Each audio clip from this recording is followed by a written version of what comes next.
Fabienne Synthès, le 18-20. Le monde d'après de Franck Matvon. Franck, aux États-Unis, la Cour suprême a rendu la semaine dernière plusieurs décisions qui confirment son ancrage à droite. Le débat est ainsi relancé sur une éventuelle réforme de la plus haute juridiction américaine qui est déjà très décriée. Une réforme que beaucoup d'Américains appellent de leur vœu mais qui semble assez improbable. Oui, alors rappelons d'abord l'importance de la Cour suprême dans le système américain. Elle a le pouvoir de juger de la constitutionnalité des lois. Les 9 juges qui la composent, nommés à vie, tranchent ainsi les grands débats de société aux États-Unis, avortement, mariage gay, peine de mort. Or, on en a souvent parlé dans cette émission, cette cour a clairement basculé à droite sous Donald Trump. L'ancien président a nommé 3 juges et aujourd'hui 6 des 9 sages sont réputés très conservateurs. La juridiction est ainsi de plus en plus partisane. L'an dernier, elle avait supprimé le droit fédéral à l'avortement, une décision majeure dont le pays ressent encore les secousses et qui mobilise fortement le camp démocrate. Les juges ont aussi consacré le droit des Américains à sortir armés. Et la semaine dernière, ils ont donc pris 3 décisions controversées. 1, ils ont aboli la politique de discrimination positive à l'université, un héritage du mouvement des droits civiques. 2, ils ont donné raison à une créatrice de site internet qui refusait d'en concevoir pour des mariages gays. En clair, ils ont autorisé certains commerces à écarter les clients LGBT+. Enfin, 3, la Cour suprême a invalidé une mesure de Joe Biden visant à alléger la dette étudiante, une gifle pour le président. Et ces décisions sont donc clairement partisanes. Oui, les arrêts qu'on vient de citer sont le fruit d'une répartition quasi systématique. Les 6 juges conservateurs votent dans un sens, les 3 progressistes, 3 femmes, votent dans l'autre. Et les réactions politiques n'étonnent personne, Fabienne. Les républicains applaudissent quand les démocrates expriment leur inquiétude.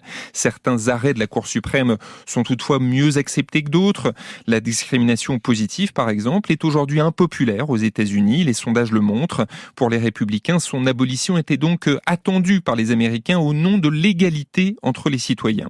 Il faut aussi préciser que tous les arrêts de la Cour ne répondent pas à une logique partisane. Les juges ont par exemple invalidé cette année un redécoupage électoral qui pénalisait les électeurs noirs dans l'Alabama. Le bilan est donc mitigé. Les spécialistes estiment d'ailleurs que 2023 a sans doute été plus favorable aux démocrates que l'an dernier. Mais la Cour suprême essuie évidemment d'autres critiques. Ben oui, des questions éthiques ont surgi cette année. 3 juges, tous conservateurs, ont été impliqués dans des affaires plus ou moins embarrassantes. Principale mise en cause, Clarence Thomas, sans doute le plus radical de la Cour et le plus ancien. Il a été nommé il y a 32 ans.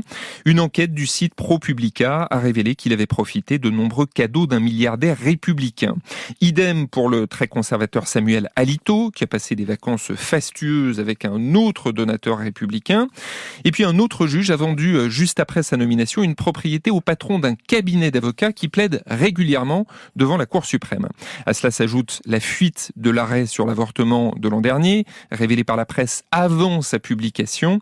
La Cour a ainsi beaucoup perdu de son prestige, de sa crédibilité. Près de 60% des Américains désapprouvent aujourd'hui son action. Mais alors comment on pourrait la réformer ? Alors 2 propositions reviennent régulièrement et des élus démocrates les ont relancées ces derniers jours. Augmenter le nombre de juges, le porter par exemple à 13 ou 15, et limiter la durée de leur mandat.